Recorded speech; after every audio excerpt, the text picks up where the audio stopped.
Hello everyone, start करते हैं आज के वीडियो को। और आज के वीडियो में हम डिस्कस करने वाले हैं प्राइम मिनिस्टर मोदी जी के बारे में, साथ ही साथ कतर के मुखिया के बारे में, कतर के जो राष्ट्राध्यक्ष हैं उनके बारे में। इन दोनों की अभी हाल ही में कतर के राष्ट्राध्यक्ष भारत आए और भारत आते ही साथ प्राइम मिनिस्टर मोदी ने उनका जोरदार स्वागत किया। और जो स्वागत करने की जो सीमा थी वो इस कदर, मतलब एक प्रकार से इतना स्वागत और इतना सम्मान उनके लिए दिया कि जो प्रोटोकॉल होता है किसी भी प्राइम मिनिस्टर का, स्पेशली भारत के प्राइम मिनिस्टर का, उसको भी तोड़ते हुए वो रोड, मतलब एयरपोर्ट पर उनके लिए रिसीव करने गए। जबकि भारत का या कोई भी, मतलब एक राष्ट्राध्यक्ष अगर किसी दूसरे राष्ट्राध्यक्ष को एयरपोर्ट पे आपको रिसीव करने जाता है तो ये एक बहुत बड़ी बात हो जाती है। यहाँ पर थोड़ी सी सोचने वाली बात ये है, क्योंकि सोशल मीडिया में ये भी चर्चा चलने लगी कि भाई प्राइम मिनिस्टर मोदी विदेशी जो मुसलमान है या जो विदेशी जो इस्लाम धर्म को फॉलो करने वाले हैं उनके लिए तो गले लगाते हैं, एयरपोर्ट पे जाके गले लगाते हैं, लेकिन जो देश के मुसलमान हैं उनके बारे में सोचते भी नहीं। तो इस पर आपके क्या कमेंट है वो आप अपने कमेंट करके बता दीजिए। पर्सनली अगर मैं देखूं तो भारतीय जनता पार्टी के द्वारा जितनी भी योजनाएं चलाई गई, जितनी भी चीजें या जितनी भी सुविधाएं दी गई, उन सभी में कहीं पे भी मुझे नहीं लगता कि भारतीय जनता पार्टी ने मुसलमानों के साथ भेदभाव किया हो इन 10 सालों के अंदर।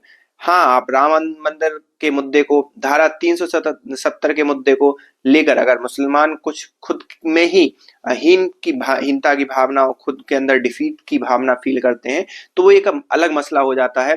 लेकिन सीएए को लेकर भी हो सकता है वो खुद के अंदर एक वैसी फील करते हो, लेकिन और सब अगर मुद्दे को देखा जाए तो किसी भी प्रकार से मुझे नहीं लगता कि कहीं योजनाओं पर भारतीय जनता पार्टी ने उन पर रोक लगाई है किसी भी लेवल पर।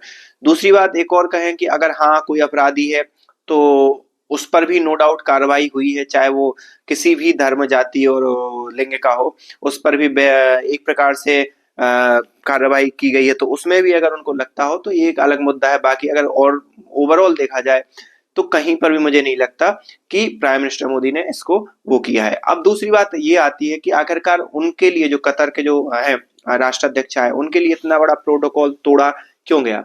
तो आपको मालूम होगा लगभग 20 सालों के लिए भारत ने कतर के साथ नेचुरल गैस की लगभग आपूर्ति के लिए एक समझौता कर लिया है, क्योंकि जो कतर है उसके पास जो जीवाश्म ईंधन है या जो नेचुरल ईंधन कहलाते हैं वो उनका बहुत बड़ा भंडार है। ऑयल आ जाता है, गैस आ जाती है। तो गैस का जो भारत ने अगले 20 सालों के लिए जो कॉन्ट्रैक्ट किया है वो एक बहुत बड़ा मुद्दा है इस बात के लिए कि भारत के उस भारत के जो रुपए है $6 बिलियन का रुपए का लगभग फायदा होने जा रहा है भारत के लिए।